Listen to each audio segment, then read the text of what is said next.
여러분, 윤석열 정부가 첫 부동산 대책을 발표를 했습니다. 발표의 핵심은요, 예상했던 대로 공급입니다. 규제가 아니라 공급. 문재인 정부하고는 완전히 다른 180도 다른 그런 모양새죠. 예, 공급의 어떤 내용도 어마어마합니다. 여러분 이거 한번 보세요.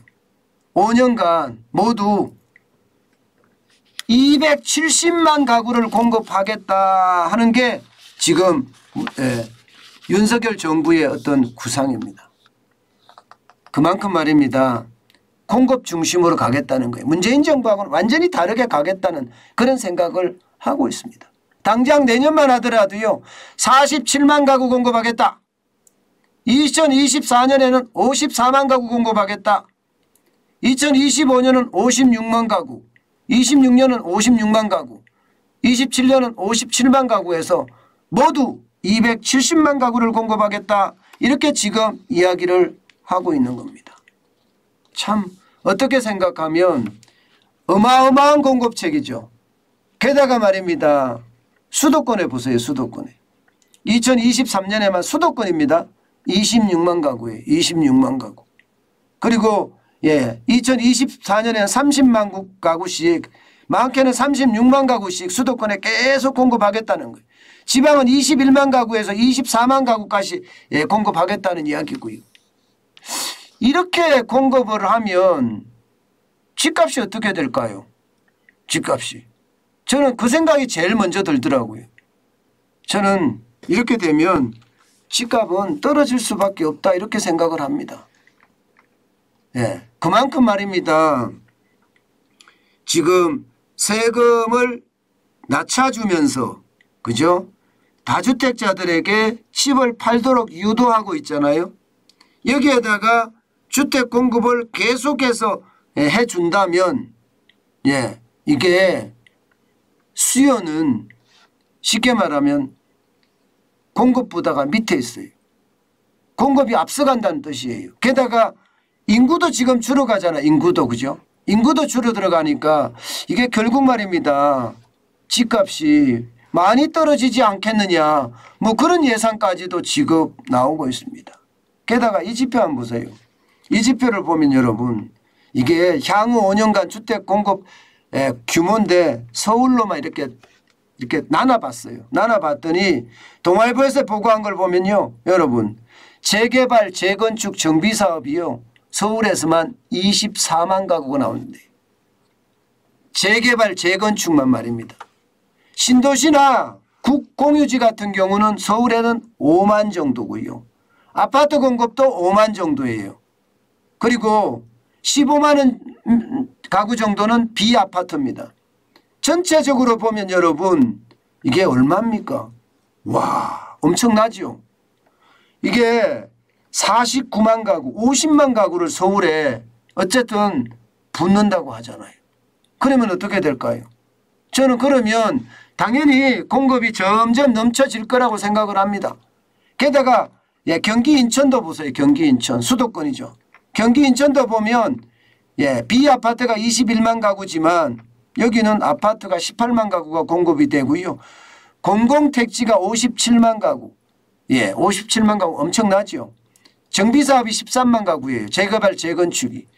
비수도권에 비해서도 이거에 결코 적지 않은 숫자라고 보는 겁니다. 비수도권은 전국을 말하는 거잖아요. 수도권을 뺀 서울 경기 인천을 뺀 나머지를 말하는데 나머지에서만 비수도권은 28만 가구에 아파트 43만 가구 신도시나 국경유지에 공공택지가 26만 가구 그리고 정비사업이 15만 가구라는 거 아니겠습니까? 그럼 나머지 남은 데가 얼마나 많습니까? 대구도 남아있죠. 광주도 남아있죠. 대전도 남아있죠. 부산도 남아있죠. 목포도 남아있죠. 전주도 남아있죠. 다 남아있거든요. 실제 거기에 공급하는 것보다가 수도권에 공급하는 물량이 엄청나다는 거예요. 특히 말입니다. 여러분 보세요. 이게 그러면 빨리 갈 거냐 안 갈 거냐도 봐야 되잖아요. 보시는 것처럼 재개발 재건축 관련해서 규제 완화에 대한 것도 지금 빨리빨리 앞당기고 있습니다. 당연히 재건축 안전진단 기준을 완화한다. 이것은 당연히 지금 나오고 있어요. 적어도 구조 안전성 비중을 지금 50%에서 3, 40%? 글쎄 이거 20%까지 줄여야 될 건데 모르겠어요. 일단은 3, 40% 줄이겠다 뭐 이렇게 이야기하고 있고요. 재건축 부담금 완화 기준도 지금 확 낮춰주겠다. 아직까지 얼마를 낮추겠다 그렇게 나오지는 안 했습니다. 그러나 확 낮춰주겠다. 50%에서 뭐 10%로 낮춰줘도 이거는 뭐 획기적이겠죠. 인하 기간도 단축하겠다. 적어도 3년 정도는 줄일 수 있겠다. 이렇게 이야기를 하고 있고요. 시행 전문성도 강화하겠다 해서 리츠나 신탁에서 사업을 맡겨서 운영할 수도 있겠다. 그러면 기간이 굉장히 빨리 당겨지거든요. 그리고 1기 신도시 재건축에 대한 이야기도 나왔습니다. 근데 문제는요. 문제는 집값 떨어질 일만 남았다 하면서 제가 물음표를 달았잖아요. 물음표를 단 이유가 이게 법을 개정해야 되는 사안도 많고요. 또 이게 시행규칙을 고치는데 뭐 연내 고치겠다 뭐 이렇게 하는 것도 많고요. 쉽게 말하면 불확실성이 굉장히 높다는 사실이에요. 지금 여당이 소잖아요. 소당 소. 야당이 대고 여소야대 상황입니다. 야대라도 이게 대 정도가 180석이니까 이건 대 정도가 아니라 공룡이에요. 공룡. 그야말로 야당의 말이라면 뭐 팥으로 매주를 쓴다고 해도 믿을 만큼 그렇게 밀어붙일 수 있다는 거예요. 절대 다수가 지금 야당 국회의원들이니까요. 그러면 법 통과가 쉽겠습니까? 법 통과가 안 되면요. 법 통과 안 되면 이거 쉽게 해결될 수가 없습니다. 그만큼 점점 어려워질 수도 있다는 이야기예요. 그러나 여러분 분명한 것은요. 세금 완화를 해줬잖아요. 세금 완화를 해줬기 때문에 다주택자들이 집을 조금씩 내놓고 있는 것도 사실입니다. 게다가 말입니다. 게다가 집값도 지금 떨어지고 있는 것도 사실이고요. 그렇다면 여러분 생각을 해보자고요. 공급이 더 많이 일어나요. 지금 서울의 집값은 거래 절벽인데 2022년 상반기가 주택 매매 총액이 말입니다. 84조 9천억밖에 안 됩니다. 2021년 상반기에 반토막 이하로 떨어졌어요. 반토막까지 떨어졌죠. 반토막까지. 2021년 상반기는 165조였거든요. 그러니까 지금 시장은 굉장히 냉각되어 있는 상태예요. 냉각되어 있는 상태. 이렇게 냉각되어 있는 상태이기 때문에 이게 공급관마저 일어난다 그러면 더 빠르게 아마 집값이 떨어지지 않을까 저는 그렇게 생각을 합니다. 물론 아파트 매매 수급 지수도 지금 굉장히 100보다도 한참 떨어져서 서울이 지금 84를 기록하고 있고 이러잖아요. 그렇기 때문에 전체적으로는요. 집값이 떨어진다 이런 모습을 보이고 있습니다. 그런 상태라고 이해한다면 결국 말입니다.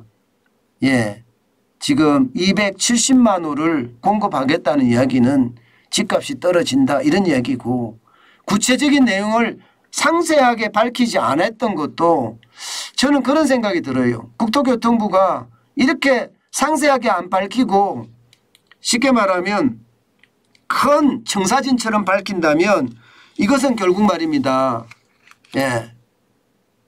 뭐 안고 없는 찐빵이다. 알맹이 없는 껍데기다. 이렇게 이야기할 수 있거든요.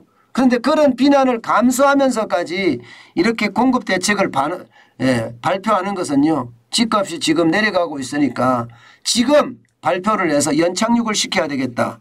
뭐 그런 의도가 굉장히 강하게 깔려 있는 것은 아닌가. 저는 그런 생각도 해봅니다. 분명한 것은요. 분명한 것은 공급이 많이 일어나면 당연히 집값은 떨어집니다.